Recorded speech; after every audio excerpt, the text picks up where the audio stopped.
ঝুমা ব্লগসের নতুন পর্বে আপনাদের সকলকে স্বাগত জানাচ্ছি।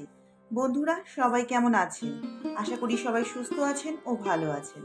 ভগবান রামচন্দ্রের অশেষ কৃপা পেতে অবশ্যই কমেন্ট বক্সে লিখুন জয় শ্রী রামচন্দ্রের জয়।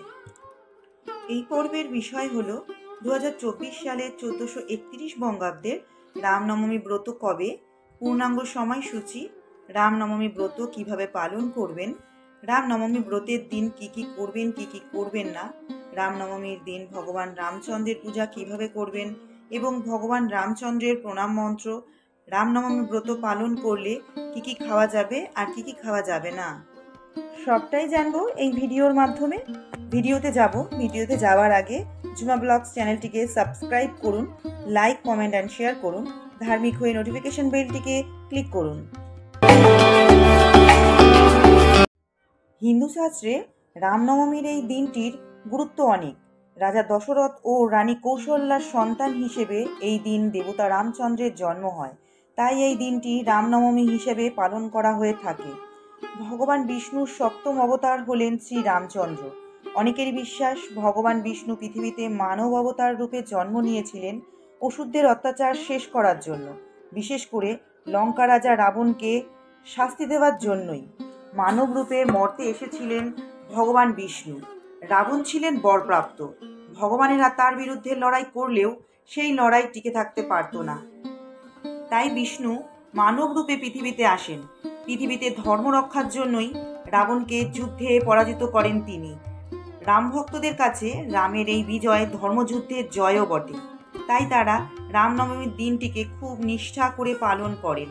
অনেকেরই বিশ্বাস এই দিন নিষ্ঠানি পূজা করলে মনের অনেক আকাঙ্ক্ষা পূরণ হয়, ভগবানের কৃপায় সব ধর্মের সংকট থেকে রক্ষা পাওয়া যায় এই পূজা করলে। অনেকে রামনবমীর দিন ভগবান রামচন্দ্রের সাথে দেবী দুর্গারও পূজা করে থাকেন।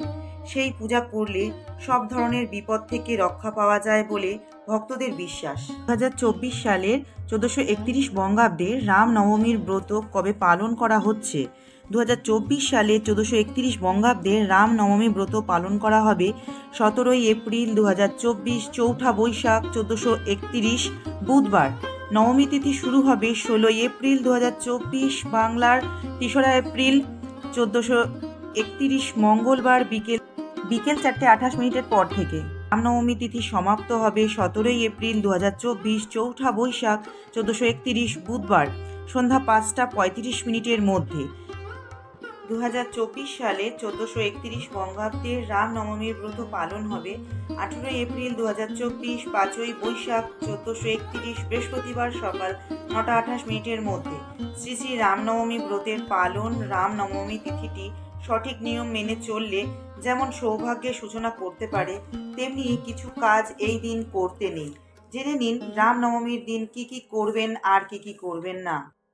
বলা হয় রামনবমীর দিন অযোধ্যা গিয়ে সরায়ু নদীতে ডুব দেওয়া যায়, তাহলে অতীত ও বর্তমানের সব পাপ ধুয়ে যায়। যদি সরায়ু নদীতে স্নান করা সম্ভব না হয় তাহলে যে কোনো পবিত্র নদীতে স্নান করলে সমস্ত পাপ ধুয়ে যায় এই দিন স্নানের ফলে। স্নান সেরে সূর্যদেবকে অর্ঘ্য প্রদান করুন। কারণ হলো ভগবান রামচন্দ্র হলেন সূর্যবংশীয় রাজা, তাই এই দিন সূর্যকে পূজা করতে ভুলবেন না। সূর্যদেবকে পূজা, তারপর ভগবান রামচন্দ্রকে নিজের বাড়িতে অবশ্যই পূজা করবেন। রামনবমীর দিন কাউকে ঠকাবেন না, সৎ থাকার চেষ্টা করবেন। রামনবমীর দিন দরিদ্রদের সাহায্য করার চেষ্টা করবেন, অন্ন বস্ত্র ও অর্থ দিয়ে তাদের পাশে থাকার চেষ্টা করবেন। এছাড়াও রামনবমীর দিন গরু, কুকুর, পাখিদেরও খাবার খাওয়ানোর চেষ্টা করবেন। এই দিন কোনো প্রকার কুচিন্তা মনে আনবেন না, কুচিন্তা থেকে নিজেকে দূরে রাখবেন।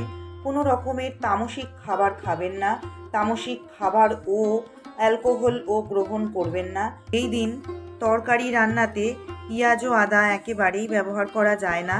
রামনবমীর দিন চুল দাড়ি কাটা একেবারেই উচিত নয়, কারণ ওই সময়টি চৈত্র নবরাত্রির ব্রত চলে, তাই নবরাত্রি চলাকালীন চুল দাড়ি কাটা একেবারেই উচিত নয়। রামনবমীর দিন কি কি খাওয়া যাবে আর কি কি খাওয়া যাবে না। রামনবমীর দিন রাম ভক্তরা এই দিনটি উপবাস পালন করে ভগবান রামচন্দ্রের উপবাস করে থাকেন। উপবাস পালন করতে পারলে খুবই ভালো, আর উপবাস না করতে পারলে নিরামিষ আহার গ্রহণ করতে পারে। রামনবমীর দিন রান্নাতে পেঁয়াজ, আদা, রসুন, মাশরুম, মুসুরির ডাল, পুঁই শাক ব্যবহার করা চলবে না। এই দিন ময়দার তৈরি সমস্ত জিনিস, সাবুত তৈরি সমস্ত জিনিস, সয়াবিন, পনির খাওয়া যাবে। এছাড়াও যে কোনো ধরনের ফল, মিষ্টি, দুধের তৈরি জিনিসপত্র খাওয়া যায় এই ব্রত পালন করলে। রামনবমীর দিন ভগবান রামচন্দ্রের পূজা কিভাবে করবেন? রামনবমীর দিন সূর্যোদয়ের আগে ঘুম থেকে উঠে পড়া উচিত। তারপর সব ঘরবাড়ি ভালো করে পরিষ্কার করে স্নান সেরে সূর্যদেবকে অর্ঘ্য দান করা উচিত। এরপর ভগবান রামচন্দ্রকে পূজা করতে হবে। নিজের ঠাকুর ঘরে ভগবান রামচন্দ্রের সাথে মাতা সীতা ও ভাই লক্ষ্মণের ছবি বা মূর্তি রাখতে হবে। রাম দরবারও স্থাপন করতে পারেন। ভগবান রামচন্দ্রকে চন্দন সহকারে তুলসী পাতা অর্পণ করতে পারেন রাম রাম মন্ত্র জপ করতে করতে। ভগবান রামের নামই হলো সব থেকে বড় মন্ত্র। তাই ভগবান শ্রী রামচন্দ্রের চরণে রাম নাম বলে চন্দন সহকারে তুলসী পাতা অর্পণ করুন।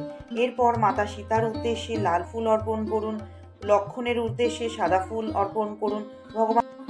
ভগবান রামচন্দ্রকে হলুদ ফুল নিবেদন করুন। ভগবান রামচন্দ্রকে সুগন্ধি ফুলের মালা পরান, অগ্রু ছড়িয়ে দিন। এরপর ভগবান রামচন্দ্রের উদ্দেশ্যে ফল ও মিষ্টি ভোগ নিবেদন করুন।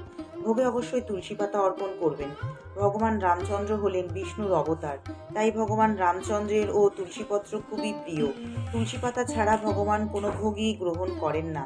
এরপর হাত জোর করে ভগবান রামচন্দ্রের প্রণাম মন্ত্র পাঠ করবেন। মন্ত্রটি হলো রামায় রামচন্দ্রায় রামভদ্রায় বিধসি রঘুনাথায় নাথায় সীতায় পতয়ে নমঃ। দক্ষিণে লক্ষণ ধ্বনি, বামতে জানকী শুভ, পুরত মারুতি যশতন্মামি রঘুতমং নমঃ। এরপর আরতি করবেন। পূজা শেষে সবাইকে প্রসাদ দেবেন। এইভাবে রামনবমীর দিন সহজভাবে ভগবান রামচন্দ্রের পূজা করে নিতে পারেন। এই দিন রামচন্দ্রের পূজা করার পর যেটা করতে হবে, হনুমান চল্লিশা যদি পাঠ করতে পারেন তাহলে দরিদ্রতা নষ্ট হবে আপনার জীবন থেকে। এছাড়াও এই দিন রামচরিত্র মানস, রামচল্লিশা বা শ্রী রাম রক্ষা স্তোত্রম যদি পাঠ করতে পারেন তাহলে জীবনে সৌভাগ্য আসবে, মা লক্ষ্মী দেবীর কৃপা থাকবে। জয় শ্রী রাম। ঝুমা ব্লগস চ্যানেলের সঙ্গে থাকার জন্য অনেক অনেক ধন্যবাদ।